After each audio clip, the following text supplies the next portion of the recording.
Hey everybody, I'm Jim, the owner of Behemoth Drivetrain, and today we're going to show you how to install the JB Conversions 4-to-1 Lomax gear set into our Dana 300 Colossus case.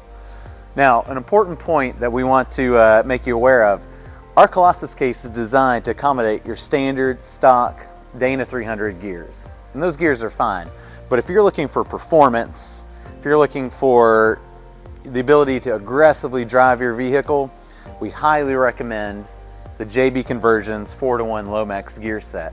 Check out jbconversions.com, look for the 4-to-1 gear set. This is what we recommend, and we've designed the Colossus case specifically to accommodate, because they're the best gears available for the Dana 300. Now, let's get into installing your gears. The first step is deciding which side of your case you want to be your front output. This particular customer has asked us to install the front output on this side, so we're going to follow with this side for this installation video.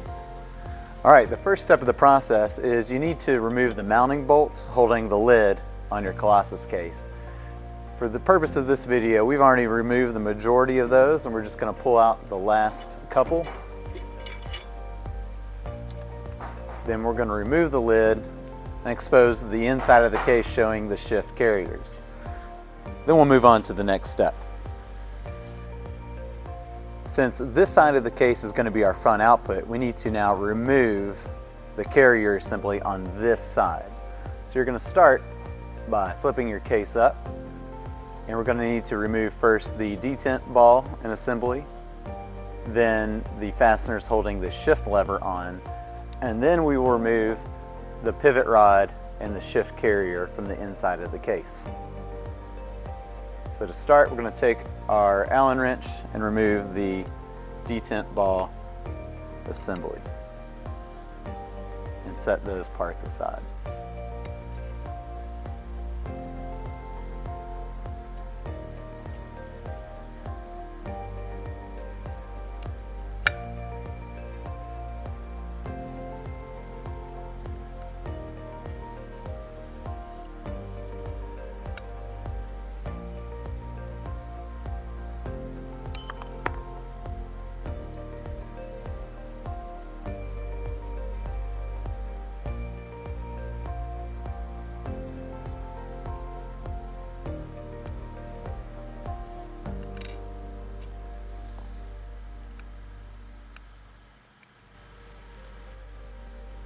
The shift lever arm can be a little tight to remove, so you may need to apply some gentle pressure to pry that off.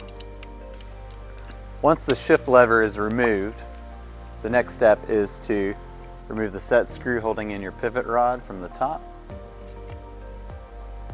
I'm going to loosen that screw, pull it out, set that aside. Then we're going to flip the case over and remove the opposing set screw from the bottom of the pivot rod.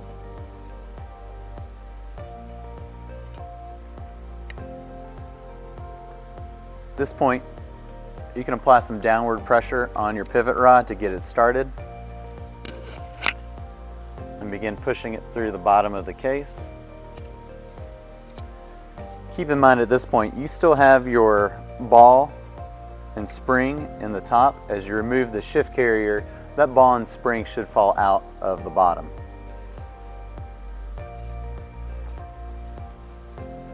And you may have to give it a little bit of a wiggle to get it to come out. Once the pivot rod is out, you can remove your shift carrier, and you're going to start by rotating it vertically and rotating your detent plate vertically as well. This gives you maximum clearance, so it's easy to remove your shift carrier. Note at the top, if you haven't already removed it, your spacer sleeve beneath your shifter arm has probably fallen off, along with the O-ring that goes on the top of your shifter pivot arm. So you want to make sure you keep that O-ring and set that aside. The next step is to take the thrust washer that's included with your kit. Notice there's a protruding side and an indented side. The protruding side must face down and be in the center of the pocket. So we're going to insert that washer into position, center it in the pocket, move on to the next step. In this next step, we're going to take our center gear and we're going to place it into the case and roughly center it up so the holes are aligned with the thrush washer. Now it's time to place our center pin into the center gear, but it's important to note the placement of this notch. The placement of this notch is critical, and it needs to be aligned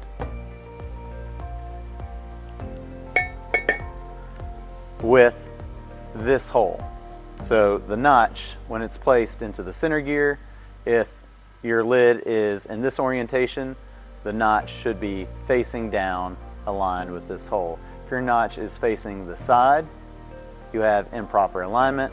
If it's vertical, improper alignment. It's important that the notch, in this case, is facing down so it's aligned with this hole.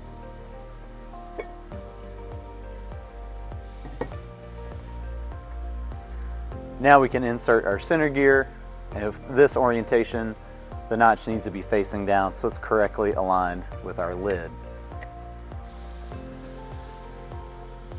Once you've inserted your center pin, you may have to tap it a few times to make sure that it is flush with the opposite side of the case. So you can see that we're flush here, so we're ready to move on to the next step. Now we're ready to reinsert our shift carrier. So we're going to start by positioning the lobes of your detent plate vertically and inserting the pivot shaft through the top of the case. And as soon as you get the carrier inside the body of the case, you can rotate the lobes back down. It's important to note that the lobes need to be interlocking, so you need left, right, left, right. So now we have our lobes interlocking, our shift carrier is inserted, and now we're going to reinsert the pivot rod.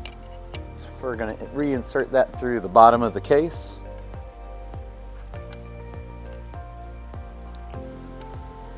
Now we're ready to install your front output into the Colossus case.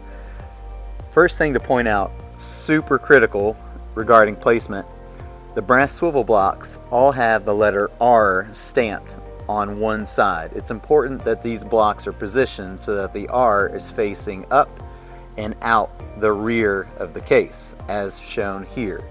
If your blocks are not positioned in this way, your case will not shift correctly.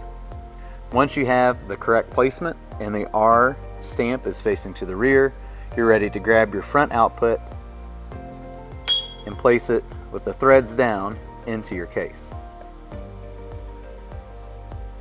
Once placed in your case, you can slowly kind of wiggle your brass swivel blocks into the shift collar. And we usually start with one side and then the next, and wiggle it until it is firmly in the collar as shown here. Your next step is grab one of your set screws and insert the pivot rod set screw into the bottom of your case. The next step is we're going to slowly flip the case up and push the front output into the case as we do so.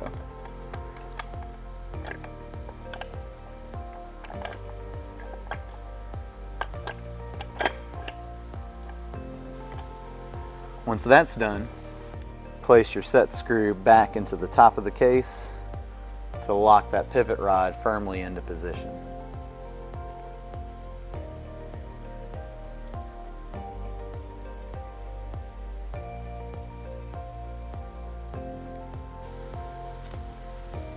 With the pivot rod in position and the set screw inserted to keep it firmly in place, we're ready to reinstall our pivot arm.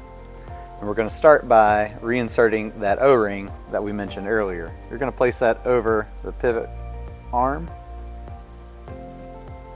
snug that down towards the bottom, Next, you're ready to add your spacer sleeve, and it's important to note the chamfer side needs to be facing down. Push down until it's snug. Now we're ready to add our shifter arm.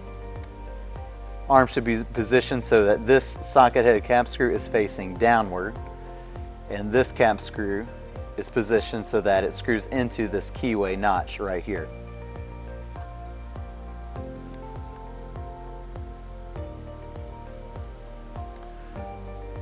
Once applied, just finger tighten the side set screw to hold it in position.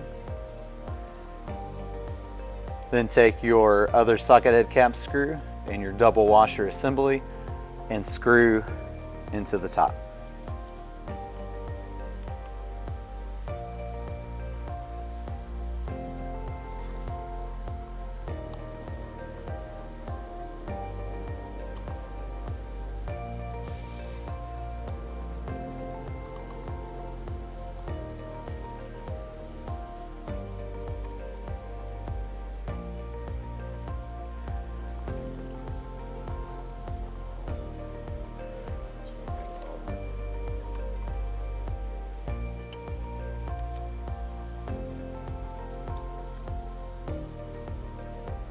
We're going to tighten the set screw, the socket head cap screw, with between 15 and 20 foot-pounds of torque. Once tightened, we're going to go back and tighten the set screw on the side with the same 15 to 20 pounds of torque. And now we're ready to move on to the next step.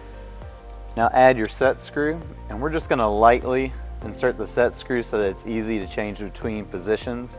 Later, towards the end of this installation, we will fully set and adjust the pressure on your detent assembly. Right now, we need it to be easy to shift by hand. Later, we'll firm up that pressure. Now we're ready to start inserting our spacers and our needle bearings. Depending on what you have for your build, some people prefer to reuse the stock Dana 300 spacers, or separately you can buy the Behemoth brand spacer kit as well. In this case, we're using the Behemoth brand spacer kit because they're custom made and designed to fit along the shaft and go insert smoothly.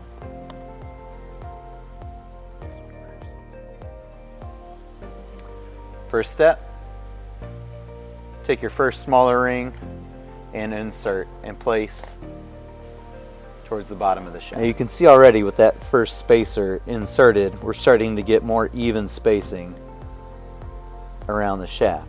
Our next step is to start to insert our needle bearings, and we're going to start by placing one at the bottom in the middle, and we're just going to kind of work our way around. Now you don't need to insert this all the way down inside, just insert to the edge of the lip right there.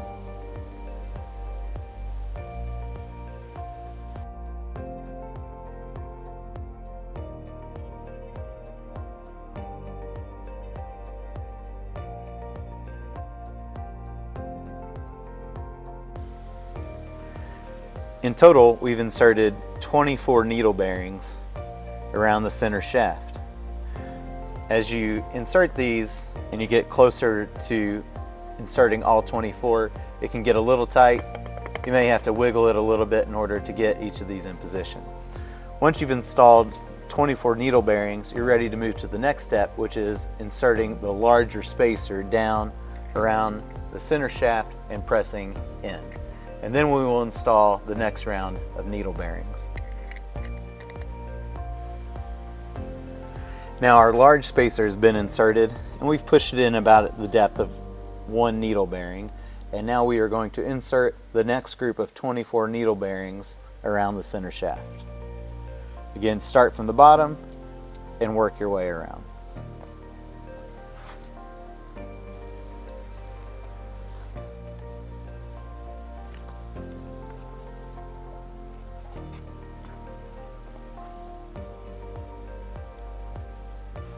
Okay, now we have all 24 needle bearings inserted, and now we're ready to add our last spacer.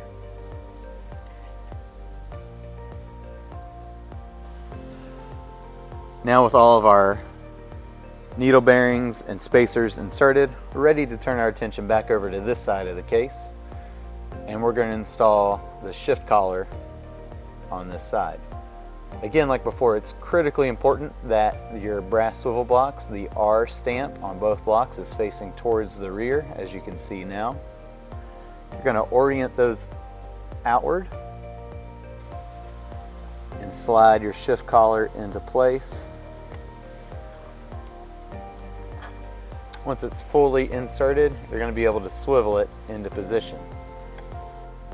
Once that's done, we're actually going to set our case aside for a moment and turn our attention to the lid. Now we're ready to begin installing the rear output housing and the lid of your Colossus case. And to do that, first we need to get a couple blocks that we can set your case on, since the output is sticking out the case. Now we're going to put the case on the blocks. Now we're ready to install the rear output shaft, but before we do, we're going to take your second thrust washer and we're going to add it to your case with the tab at the position at the top and facing out. Next, grab your rear output and we're going to align it with the shift collar and insert the output.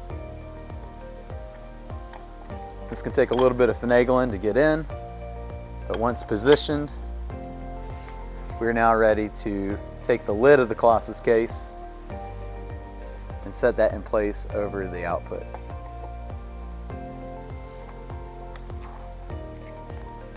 The next step is to grab your socket head cap screws that are included with your case and tighten down the lid of the case.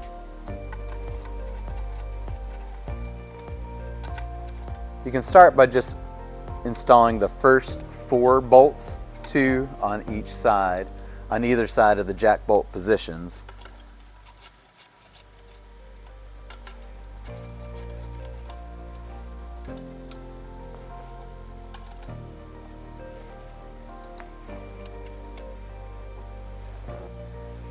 These bolts need to be tightened to 35 foot-pounds of torque.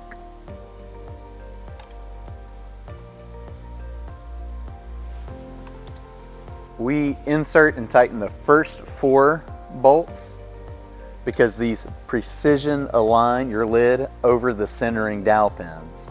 With these first 4 bolts in position, you're now able to install the rest of the socket head cap screws and finish installing the lid on your case.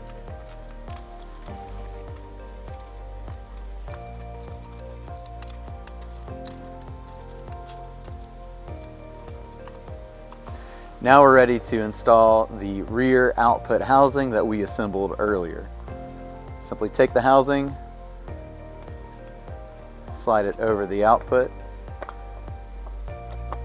Again, making sure that the housing is positioned so that the vent is towards the top of the case in the position that you plan to install it.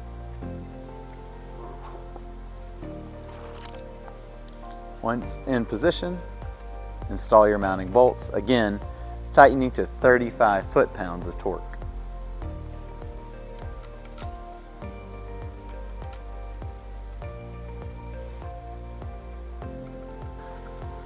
Okay, now you're ready to flip your case over and get rid of the blocks, and then we'll begin to install the yoke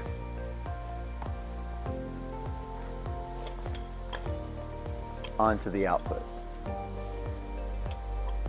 You might need to hold the output in place on the back side of the case. Install your yoke, slide it into position, and then install your rubber washer until it's firmly seated into place. After the rubber washer, install the retaining nut.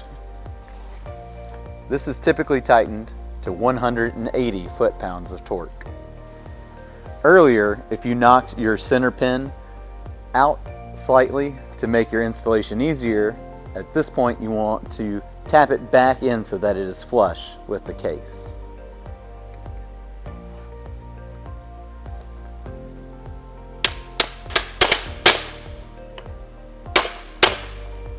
You want to knock that center pin back enough, maybe flush or slightly past flush with the case, so that you can install your retaining washer and socket head cap screw.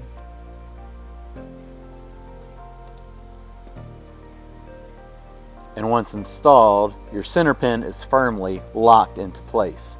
Remember that groove that we saw earlier, that washer is sitting inside of that groove, again, locking and holding that center pin into place. Next, we're ready to insert the bearing race on the front output cover. These may need to be pressed or tapped in, but you're going to insert that.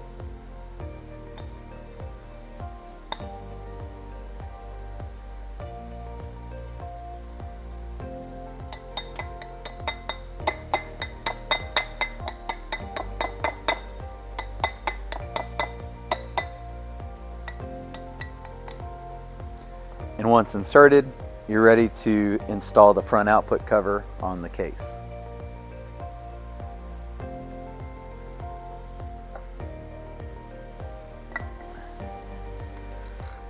Now use the hex cap screws or button head cap screws provided with your installation kit and mount the cover to the case.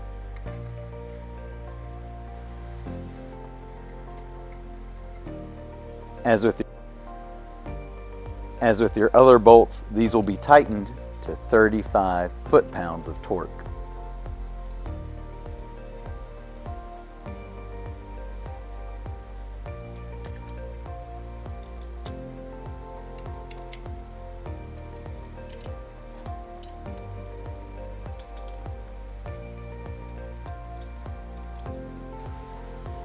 Now at this point you're ready to insert and install your front output bearing race. We've already inserted this and you may need to tap it a few times to get it to firmly seat into place. From this point, some customers may prefer to reuse their stock Dana 300 output cover. And you can do that too if you don't mind putting a disgusting old 40-year-old piece of metal up against your beautiful new Colossus case. If you're not one of those people, we recommend you purchase separately our output cover cap. This kit comes with captured O-rings, spacers, and shims, and it easily bolts and seals against your case with 4 bolts that are provided with the kit.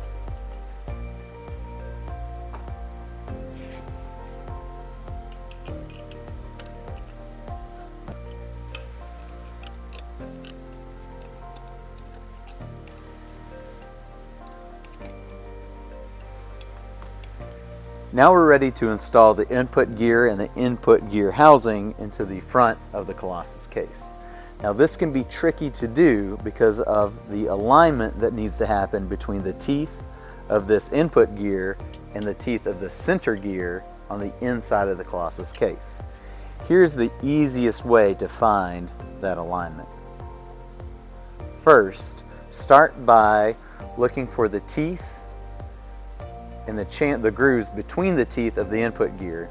You want to find a channel that aligns from one to the other, as you can see here. If you rotate this roughly 180 degrees, you'll see how the gears, the teeth and channels do not line up. So you can see here where this would be an obstacle to an alignment. Now rotate back to your home position where the gully between the teeth lines up, and we're ready to insert this into the Colossus case. As we prepare to insert, we want to align the right side of the input gear where the channels cleanly connect with the right side of the center gear as shown here. Once you start to insert, you probably will have to wiggle and look for the right fit and slightly turn until you get a smooth insertion.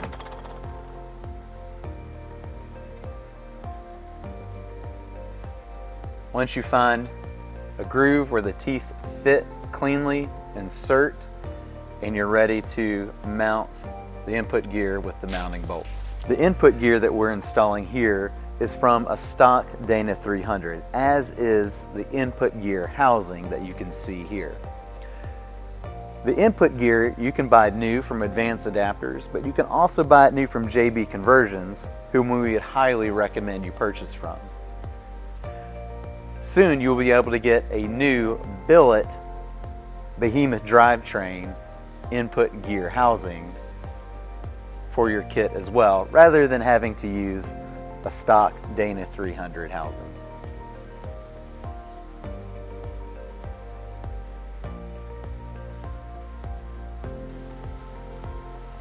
The seals that we've installed here are 1 7/8" seals so that they are compatible with the yokes provided by JB Conversions in their heavy-duty shaft kits.